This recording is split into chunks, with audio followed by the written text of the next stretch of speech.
घरोघरी मातीच्या चुली या मालिकेच्या पुढील भागामध्ये आपल्याला बघायला मिळेल सारंग आणि ऋषिकेश पतंग उडवत असतात आणि पतंग उडवत असताना सारंगला ऋषिकेशचा पतंग कापण्याची खूप घाई झालेली असते आणि मग त्या नादात सारंगचं लक्ष नसतं आणि सारंग मग पाय घसरून खाली कोसळणार इतक्यात ऋषिकेश सारंगला वाचवतो।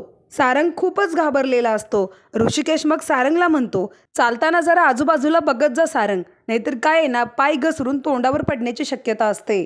तर अवंतिकाने जानकीला हळदी कुंकवाला बोलवलेलं असतं आणि मग जानकी हळदी कुंकवाला गेल्यानंतर ऐश्वर्या जानकीला म्हणते, तुला अवंतिकाचा खूपच पुळका आहे ना, पण तिने तुला वाण म्हणून काय दिले ते बघ।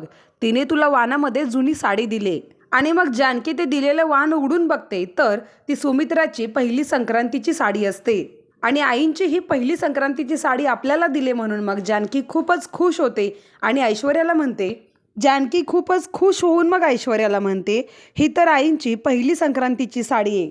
आणि जानकी ती साडी खाली ठेवून त्या साडीच्या पाया पडत असते इतक्यात तिथं सुमित्रा जाते आणि मग जानकीने पाया पडल्यानंतर अखंड सौभाग्यवती भवचा आशीर्वाद देते आणि हे बघून मग ऐश्वर्या मात्र खूप चिडते।